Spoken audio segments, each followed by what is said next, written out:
Salea yo lea nispo ni lea abomo chenmo kwe tu sukula tanga na pa kyonsele bomo chenmo la.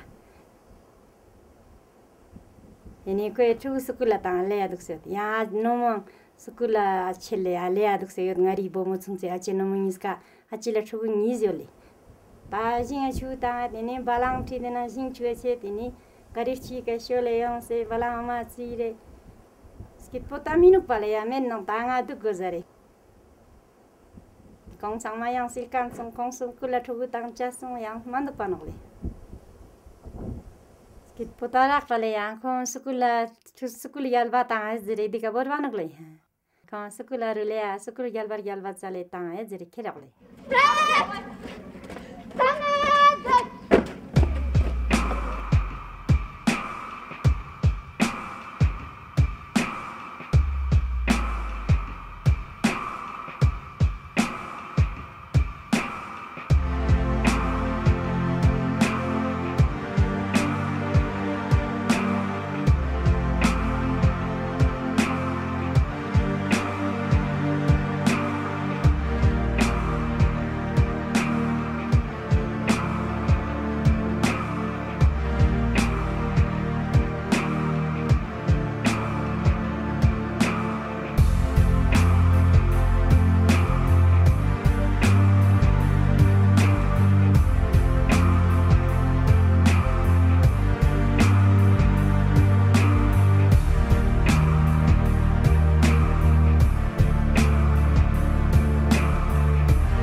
daksange ngata de yargias pana nyambo changma ngata skula ta no galali skula ta na nyambo teni demba na te mingunika chanspa jeskanzo yanga ta ningje jescheso yanga ta choso teni nyungje sonseno yali jezena mama ngata kitab silches mama samches nga doctor gyurgo sherak engineer gyurgo sherak halali tebo samches mini te ngata chichok sina michik na chiga ngata yato choches nang roh choches nang tene de singje choches bo nyunga chenso.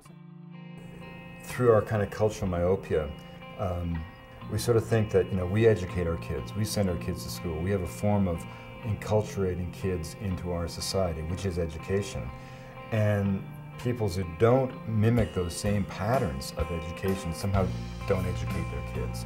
Well, of course, that is absurd. Rinpoche religious chose na yontan zera po hanga chenmo songte pene khopjin denenge bangla chenmo gyabin nge zuko gari shulin nge gari na yontani zakse zuko khorang dontak khorang sose gyur songte bana ki pene churches la yontan choa chokshi gyale Today, Western schooling is responsible for introducing a human monoculture across the entire world. Essentially, the same curriculum is being taught, and it's training people for jobs, very scarce jobs, but for jobs in an urban consumer culture. The diversity of cultures, as well as the diversity of unique human individuals, is being destroyed in this way.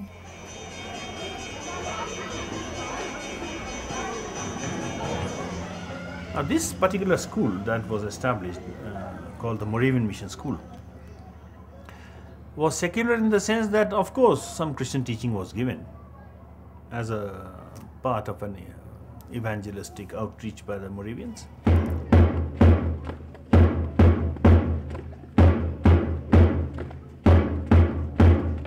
In 1887, when the school first started, there were certain perceptions that were wrong. For example, a school started by the missionaries on a street corner must have an ulterior motive of conversion, of teachings that are in conflict with the teachings of the traditional society or the religion. Our Father, who art in heaven, hallowed be thy name. Thy kingdom come, thy will be done on earth as it is in heaven. And I have been told that the children had to come by force to the school. They wouldn't like to. People just wouldn't send children to the school. And forgive us our trespasses, as we forgive them that trespass against us. I strongly believe that a secular education system and a cosmopolitan school society should not be at the expense of losing Ladakhiness. And lead us not into temptation, but deliver us from the evil. For thy is the kingdom, and the power, and the glory, forever and ever. Amen. If you have lost your history, you have lost everything.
You know, the great lesson of anthropology is the idea that the world into which you were born doesn't exist in some absolute sense, but is just one model of reality, the consequence of one particular set of adaptive choices that your lineage made, however successfully, many generations ago. And the other peoples of the world aren't failed attempts at being you, or in our case, failed attempts at modernity. They are by definition unique facets of the human imagination. And when asked the meaning of being human, they respond with 6,000 different voices. And those voices collectively become the human repertoire for dealing with the challenges that will confront us in the ensuing millennia. You know, we always have this this idea of our society as not being really a culture, but being the real world, and these other cultures are outside. Those are the cultures. But that kind of cultural myopia we really can no longer afford. And, you know, we aren't the real inexorable wave of history. We're just another set of possibilities. We're just another cultural reality with choices that we've made.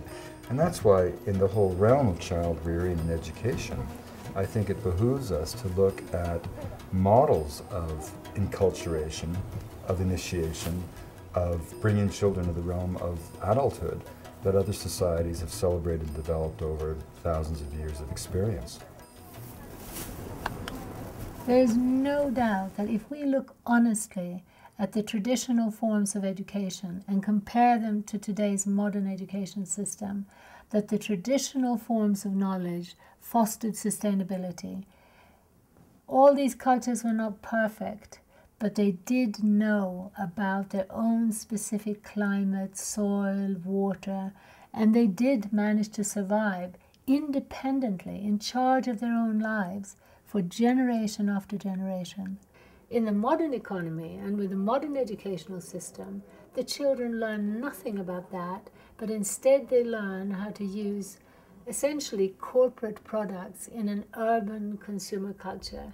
So once they've been educated in modern schools, they literally don't know how to survive in their own environment.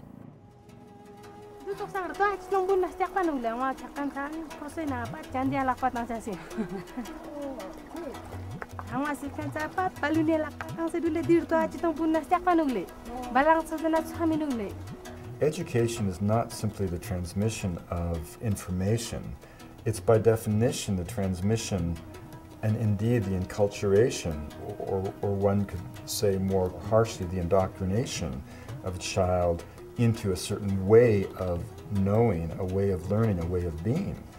And again, when we project our notions of what education is or what a way of being is overseas into other people's lives, we forget that we're projecting just something that we made up, right?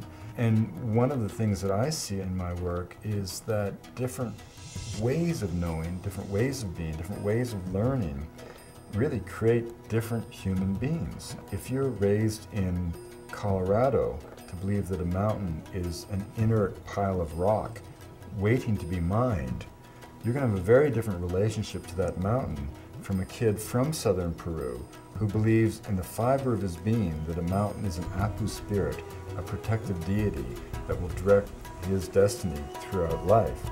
Now, the interesting observation is not whether that mountain is in fact a spirit or whether it's just a pile of dirt.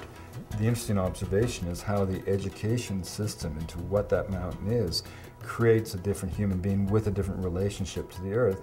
I was raised in the forests of British Columbia to believe that those forests existed to be cut. That was the foundation of the ideology of scientific forestry that I was taught in school and that I practiced as a logger in the woods. It was based on the idea that we had to eliminate all the old growth to get some healthy plantations growing in their wake, because after all, the incremental addition of cellulose would be higher in a plant. I mean, but this was a construct. But critically, that belief system made me a very different human being with a very different relationship to that forest than my friends from native communities who believed that that forest was the abode of Hukuk and the crooked beak of heaven. Because of my ideology, my education, those forests no longer exist.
I think the way Western education has grown over the last few centuries, especially with the rise of industrialization, was basically not to create human beings fully equipped to deal with life and all its problems, independent citizens able to exercise their decisions and live their responsibilities in community, but elements to feed into an industrial production system.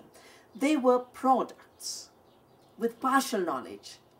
We moved from wisdom to knowledge, and now we are moving from knowledge to information, and that information is so partial that we are creating incomplete human beings. If we look back at the beginning of so-called education, the agenda was very clear. There was an elite that wanted to train people to serve their needs, to essentially create an extractive economy that served the few at the expense of the many. So there's very explicit literature. Very clearly education was there to train a class of people to serve the needs of the elite. When Macaulay came to India, I don't know how many of you know, but Macaulay was the guy who created in the minutes of Macaulay, it's called Macaulay's Children. And Macaulay's children, he said, would be brown on the outside but white on the inside. That they would basically know only one thing, how to rule India as if they were Europeans themselves. So if you go back to the 60s and you look at a lot of the modernization literature, so it's very clearly written that local language, local tradition, local customs is a barrier to modernization, and for communities to progress in kind of stages of development, these things need to be eliminated. 99% of all the activities that go under the label of education come from this very specific agenda that grew out of a colonial expansion across the world by Europeans. And now in different countries in the so-called third world, the basic fundamental agenda is the same, is to pull people into dependence on a modern centralized economy, is to pull them away from their independence and from their own culture and self-respect.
There's actually a very big global program that is going on right now called Education for All.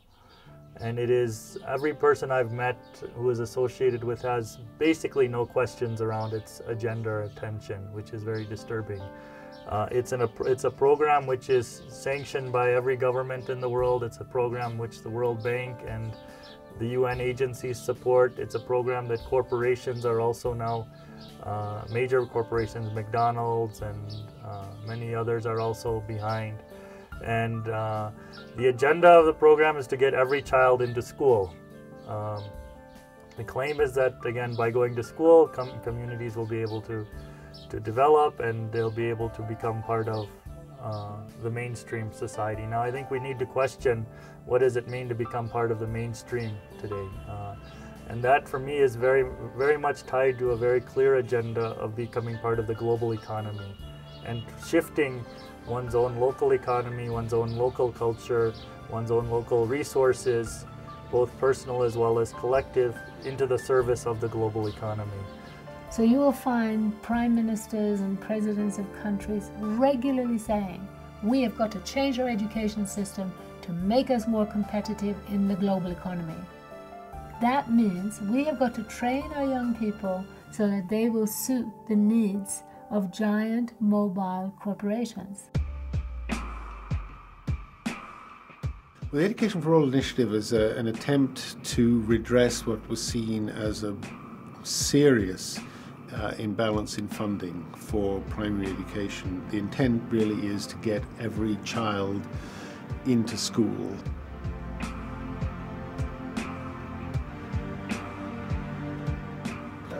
I think we see education as crucial. It's an absolutely necessary condition for sustained poverty reduction.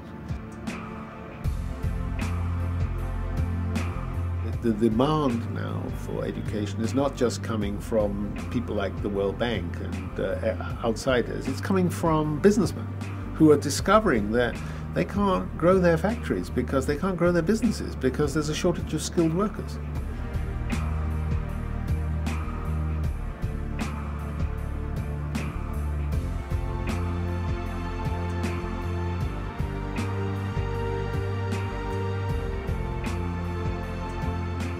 So we need to be very careful about not being paternalistic to so-called ancient cultures. We can help them and certainly not ruin or try to wreck their own cultures. But on the other hand, I think we should be careful about trying to preserve their culture in kind of cold storage. If they don't want that, we should be there to help them.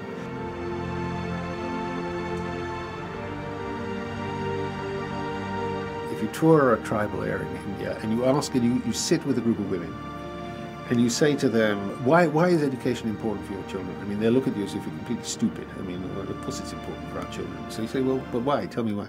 Because we don't want them to live like we live.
When modern Western education is introduced into traditional cultures around the world, it creates a huge sense of inferiority. The school books talk about a Western urban consumer culture as progress, as the only way to be. And the end result is that children end up feeling that their own culture, their language, their way of doing things is backward, primitive and shameful? I heard from my grandmother that before the women, they don't used to go to school. They just stayed in the house, and they went to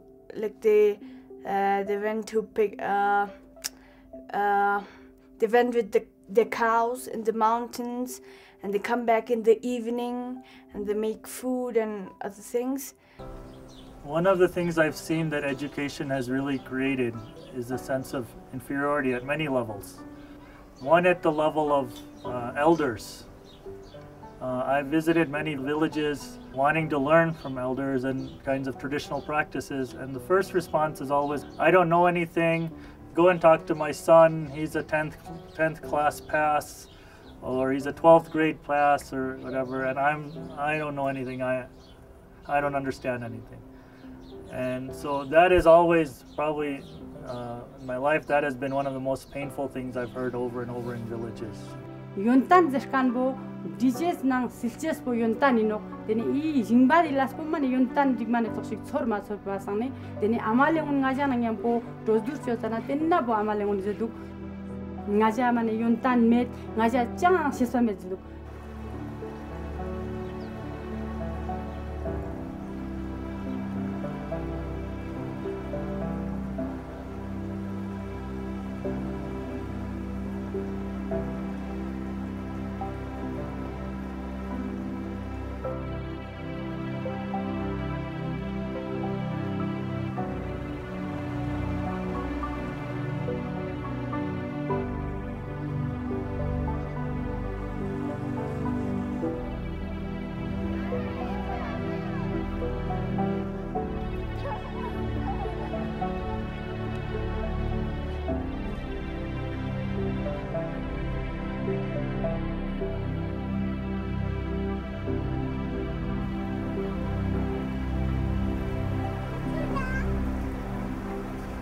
Chico Jamuele, Chico Diliele, Bomo Supatoni, Samola.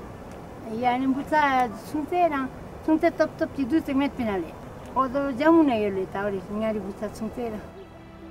Casutale, Nawa Son Cecilia, Yang Tony, Kitab Tony, and Tanka, Top Gospel, Kozang, Korang, Guzur and Chargospel. Oh, Onali.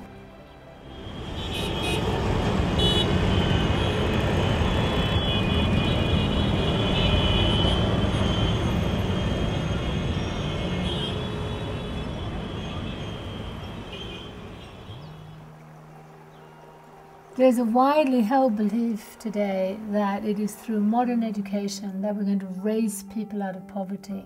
But if we look honestly at what's been happening, we'll see that it's the advent of colonialism, development and aid that have created poverty. In the pre-modern or pre-development systems and economies, you will not find the kind of poverty that you do in the modern slums of Calcutta and Mexico City, Beijing.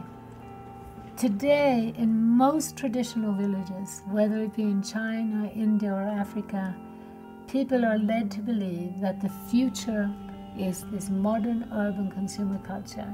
And they are going into debt. They are selling their houses to give their child an education. The great hope is that they're going to get a good job as an engineer, as a doctor in the modern economy. Less than 10% are succeeding. 90% end up failures. They might get a job as a servant or as a car mechanic, but it is not the glorious life that people had hoped for. Most of the students of Ladakh, they don't do very well. Amongst 10, 2 will be good, more than good. But about the 8, they won't be better. Dene government last top mato pasane dene tugu sangwa pat mani sembas pomet kande dene tugu sangwa mane pat the shonjan of bisele. One of the things is most disturbing to me at a level of actually justice and morality is that you have an institution that is in place globally that is branding millions and millions and millions of innocent people as failures.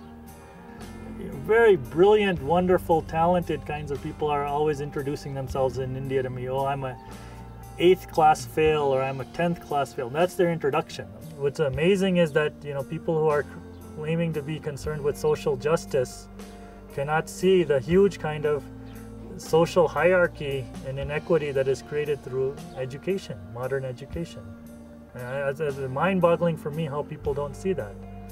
The other thing is a loss in terms of the kind of richness of imagination and cultural resources that people could bring, because I think those who are branded as failures actually have a wide variety of capacity to think in different ways, and that is all being suppressed and lost. And so people who can only think in a very fragmented, you know, one-dimensional kind of way, those people are getting rewarded.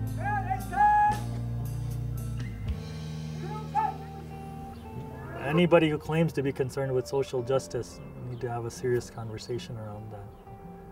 I come from the central Himalayan region, which is called Garhwal.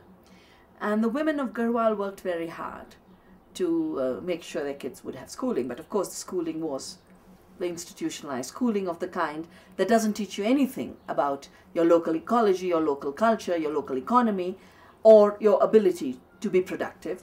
It basically teaches you to be a semi-literate for another system to which you have no entry, because you don't belong to the right class, you don't belong to the right privilege, etc. I now go back to those same villages, and the women said the worst mistake they made was to think that that kind of education would help. That we have a saying in Hindi, "Dhobi ka kutta na ghar ka na ghat ka," that, you know, it's the washerman's dog who belongs neither to the place where the washing is done nor to the home. They're in between people, and they're falling through the cracks of an in-between world.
It's just so sad to see how many Westerners come out to remote, relatively sustainable, relatively intact economies and cultures and fall in love with the place. They want to stay, they want to come back, they love the people.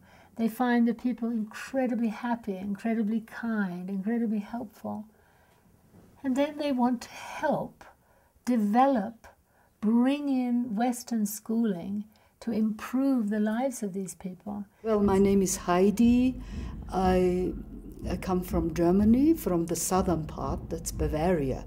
And as I live in Bavaria, I am keen on mountaineering, and that was the reason why, of course, I wanted to go to the Himalayas. And as I was a teacher, I was teaching English, German, ethics, that's a kind of religion. I was interested in schools, and so I happened to meet Lambden School here. 1, 2, 3, up. 1, 2, 3, up. 1, 2, 3, up. 1, 2, 3, up.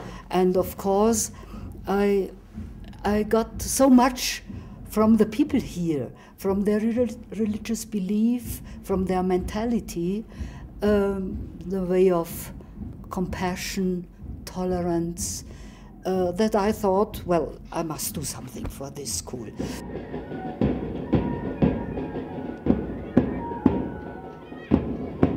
Step by step, I tried to find sponsors, I tried to collect money.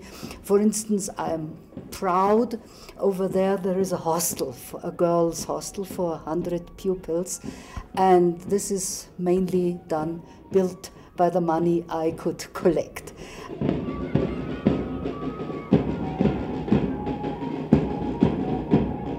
Here is a list of possible reasons why one uses a mirror. First, to check one's appearance. To check one's appearance. Do you do that? Yeah. Mirror for checking. And to look beautiful. To check appearance, yes? You check appearance. Check appearance, not only to see how you look, but also how you are dressed up, okay? Right? How you are dressed up, also you look at, okay? Like. And then to look beautiful. How much important is it? Vanity. Beauty. Everybody cares for their looks, okay? Like everybody cares for the looks, how you look, right? How you look. It's very important. Even if they stay here for 1 or 2 years, and sometimes they have to go back, forced by their parents to work in the fields, to look after younger children, they gain something for their life. Some go to military forces, then they are good tradesmen, they open shops and sell all those necklaces and sweaters and these things. Or they learn special jobs, and now mainly, as I know and as I hope, in computer techniques. So they go to India and have a good chance. So I think they have overcome real poverty here, and some people say, well, why don't you go to Congo or so? But I think they still need help. It's not only to throw them into the water and then let them swim. They need everything, from clothing to mental aid. For if we are to fit and train such children for the future, they cannot be left as they are. And in spite of himself, the native must be helped.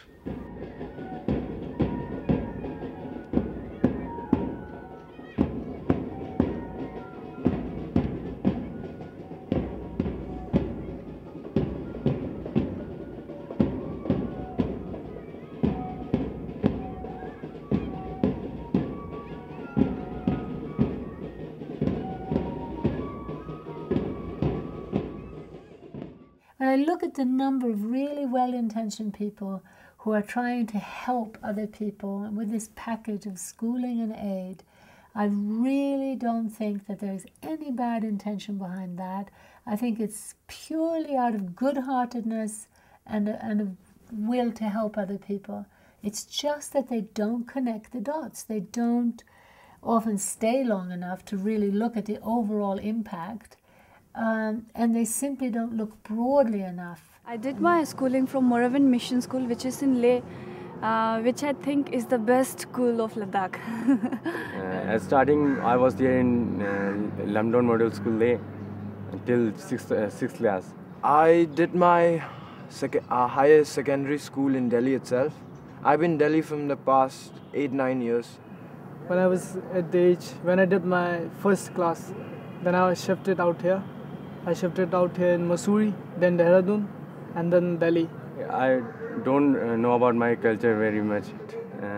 We are not really much aware about our tradition and all. Basically, when students come to Delhi to study, so they're exposed to an environment which is very different from Ladakh. And they tend to forget their own culture. They even sometimes they don't even know how to speak their own language. They forget their traditions, and I think which is not a good sign for Ladakh. Nobody speaks the fluent Ladakhi, which was origin before.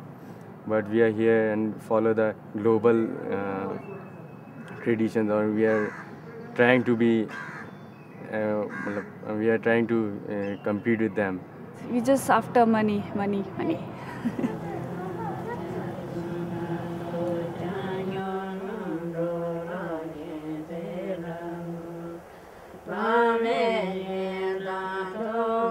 You know, the year that you were born, there were 6,000 languages spoken on Earth. Now, a language isn't just grammar or vocabulary. A language is a flash of the human spirit. It's a vehicle through which the soul of every culture comes in the world. Every language, I've always said, is like a old-growth forest of the mind, an ecosystem of thought, a watershed of social and spiritual possibilities. As we sit here, half those languages are not being taught to children. In some areas where we are very strict, for example, speaking in English. My school is English medium school, and every children are speaking in English, and when they are in the playground also they speak in English. In class also, everywhere. In the school we have to speak in English. We are strict that the children speak in English with the teachers in the class and with each other. Yeah, if somebody speak the other Ladakhi or Hindi, and then teacher give him or her punished. Yeah. What happens when somebody gets punished?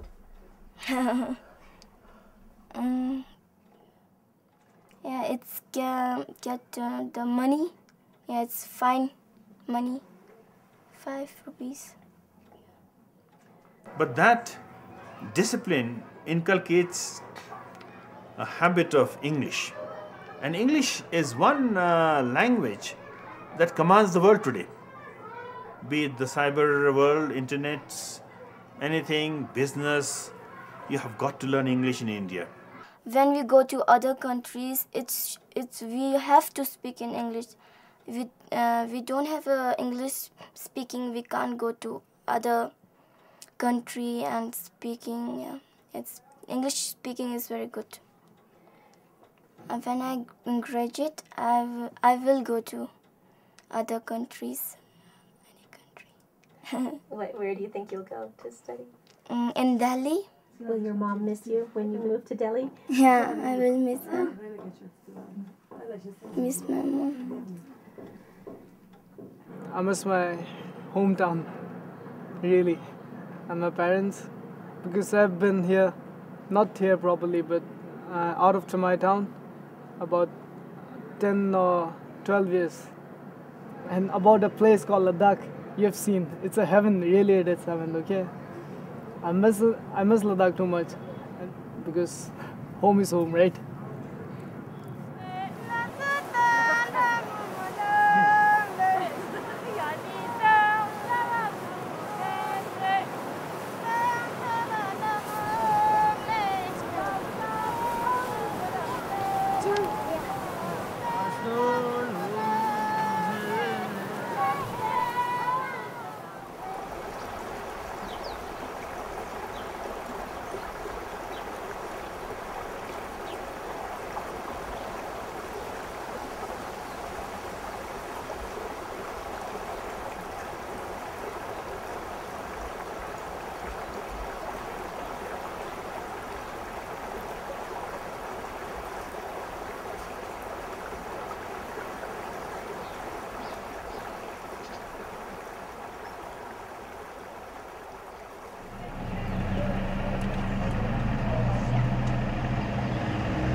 One of the great tragedies of schooling is how it has ripped people out from nature and locked them up into rooms for 8 hours a day. And I think the profound kind of damage that it's doing to us, only we'll recognize generations from now, and then we'll look back and say, how could we have done this kind of thing to people? And thinking that, creating concrete, jails and locking people up into that, and giving them books that tell them about nature is a better way to think about life than actually spending time in nature. Why it is given this name? Can you tell me? Do you have any idea why we call this name? The spelling is xerophatic. It's xerophatic. Why do we call this name? Xerophatic vegetation. The type of vegetation that we have here in Ladakh is xerophatic. Now, can you cite me the reason why we call this type of vegetation as xerophatic vegetation? Anyone in the class? Anyone? Anyone? Do we have heavy rainfall here? No, we have scanty rainfall here. So for that reason, as we have discussed, have, forest, good forest, we can't expect to have great vegetation here. And we here I just wanted to add that with the distinct type of plants, animals, and the environment, human is also included in the ecosystem. Understand? Now, how is human included? Why do we say that human is an integral part in the ecosystem? How do you think that humans are involved in the ecosystem? Anyone in the class? Anyone? Anyone?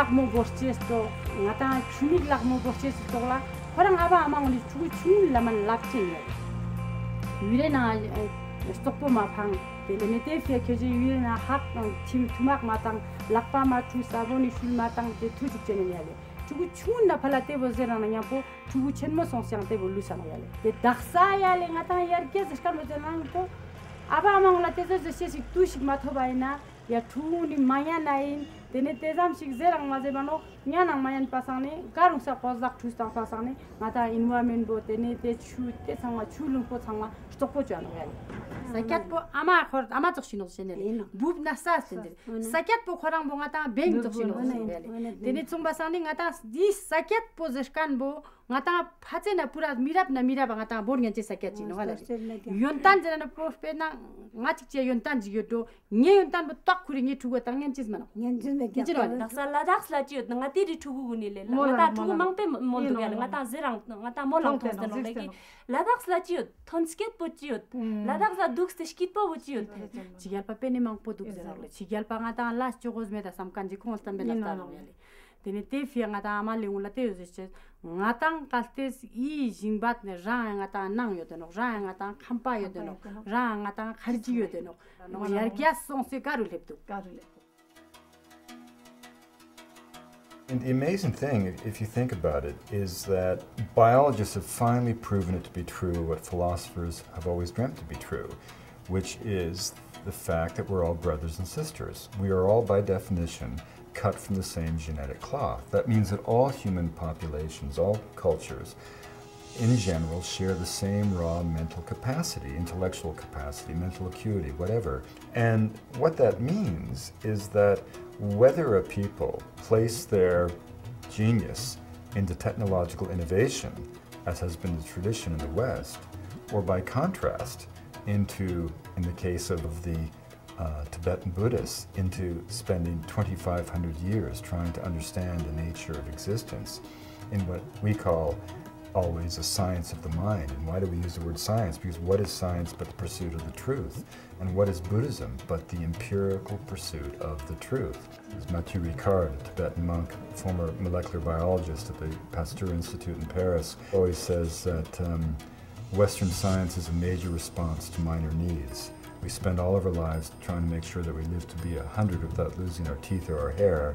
And in Tibet, people spend their lives trying to understand the nature of existence. He says all of our billboards advertise naked young children in underwear. Their billboards, which are many walls, are engravings in stone of prayers for the well-being of all sentient beings.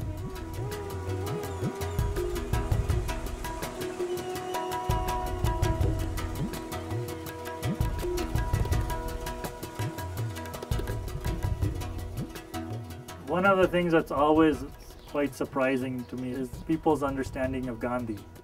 All over the world, people claim to be big fans of Gandhi, and if you actually start to look at what the man wrote, he was extremely, extremely critical of modern education, and particularly Western knowledge. That was something that Gandhi was was openly questioning what is the great contribution of Western knowledge actually to the well-being of life on the planet.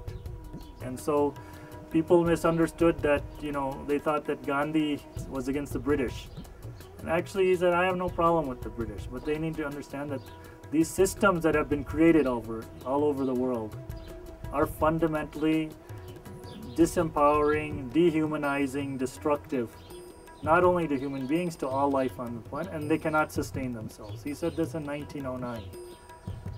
And he said, we're not just trying to get rid of the British and keep their systems. He used a very nice phrase. He said, this freedom struggle is not about getting rid of the tiger, but keeping the tiger's nature.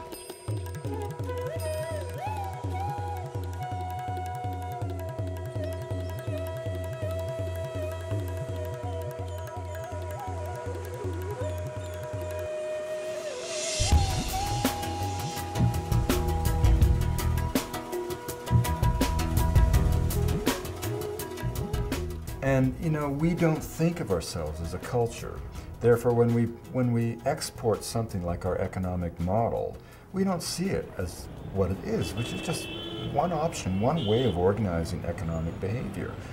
And yet when you think about it, all the indices of the development paradigm say almost nothing about quality of life. People talk about per capita income quadrupling. Well, what does that mean? It might mean that some farmer has gone from a non-cash agrarian economy into a sweatshop in a slum in Delhi. Is his quality of life gone up because his income's quadrupled? I mean, that's another part of our kind of cultural myopia. We put out this idea, which I think is a blatant lie, that if people buy into the dictates of our economic paradigm, that somehow they will magically achieve the wealth that we enjoy in the West. Ain't gonna happen. Just on energy resources alone, it would take 4 planet Earths to bring the whole global population to our level of consumption. So, we project this world view overseas with this illusion that if people buy into it, they'll achieve what we have. And then you have to back up and say, well, what is it that we have that makes us so spectacular? Many wondrous things. I mean, believe me, if I get in a car accident, and my arm's cut off, I don't want to be taken to an African herbalist. I want to be taken to an emergency room. I'm not knocking our culture. But on the other hand, you look at the way we make money, the way we earn our daily bread, is based on an economic paradigm that by any scientific definition is changing the biochemistry of the biosphere. This is not trivial, and it certainly doesn't suggest that our way of life is a paragon of humanity's potential.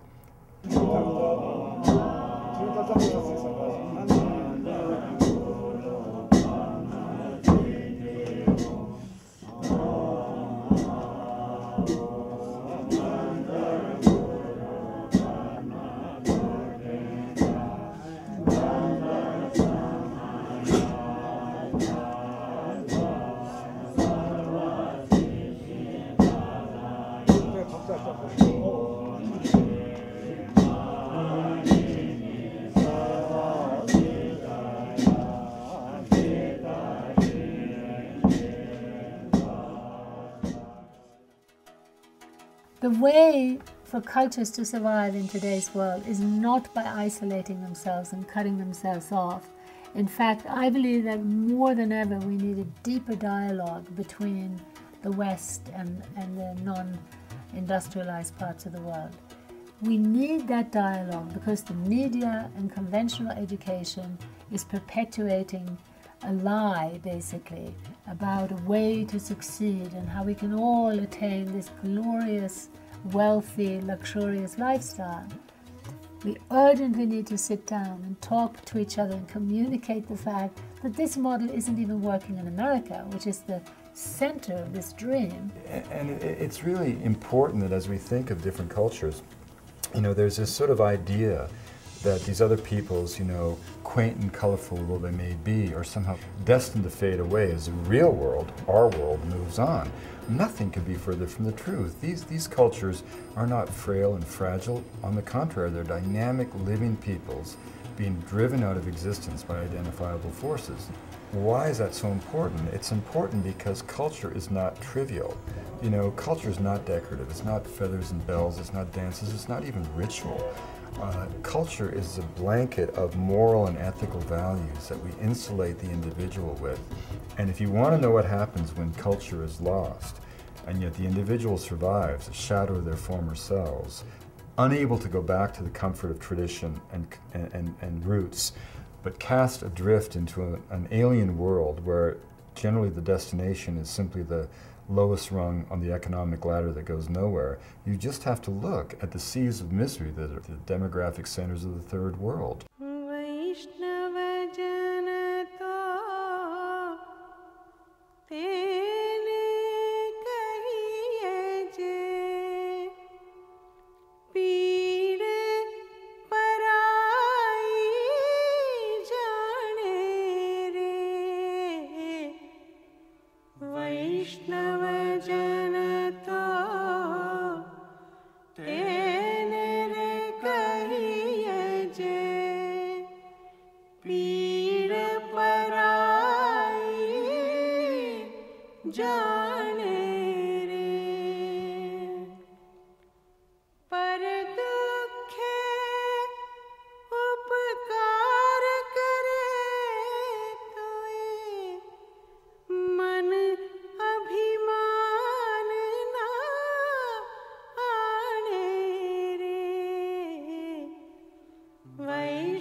There have been many cases in history where overt acts of the violation of human rights, dislocation of peoples, have been absolutely motivated by economic and political interests of elites and of vested power structures. No question about it. I think in a strange sense, the greater threats have come about through the good intentions of those who don't understand that those good intentions may not be appropriate and may reflect just, a projection of our own ideologies. If someone goes to another culture and says, I'm here to educate your children, I mean, that's one of the most outrageous and audacious things you can ever imagine. If you go to that culture and say, hey, we've got some skills that you probably could use. To me, that's the sharing of information that should be both reciprocal and honored. But it's very different for me to go and say, your ways are no longer acceptable. Get with the program, educate your kids in this school, get rid of your superstitious ideas, and accept some of mine.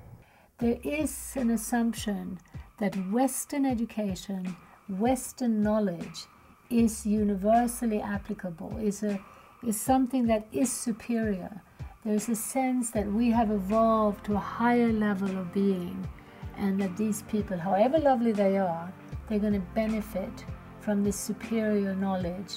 The saddest state of this is of the NGOs, who think that they are actually going in and helping communities by helping them lose their languages and helping them lose their self-sufficiency and helping them, tying them into the global economy and getting them more cash, which ultimately leads to them having less control over their own lives.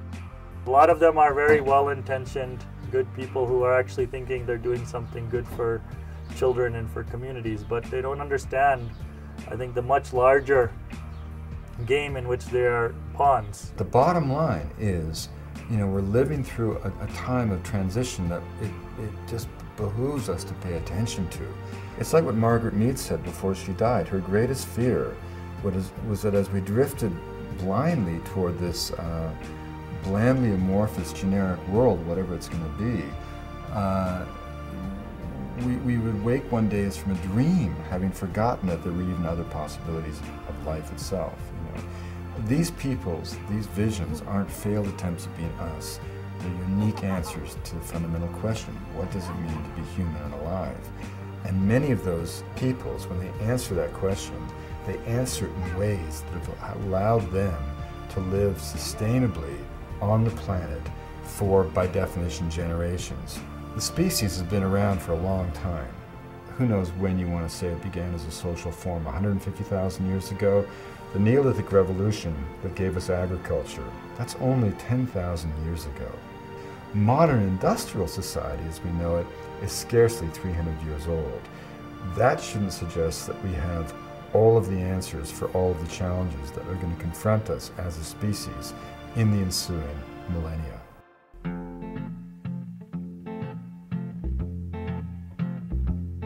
Little boxes on the hillside, little boxes made of ticky-tacky, little boxes on the hillside, little boxes all the same. There's a pink one and a green one and a blue one and a yellow one, and they're all made out of ticky-tacky and they all look just the same. And the people in the houses all went to the university where they were put in boxes and they came out all the same. And there's doctors and lawyers and business executives, and they're all made out of ticky-tacky and they all look just the same. And they all play on the golf course and drink their martinis dry, and they all have pretty children, and the children go to school, and the children go to summer camp, and then to the university where they are put in boxes and they come out all the same. And the boys go into business and marry and raise a family in boxes made of ticky-tacky, and they all look just the same. There's a pink one and a green one and a blue one and a yellow one, and they're all made out of ticky-tacky and they all look just the same.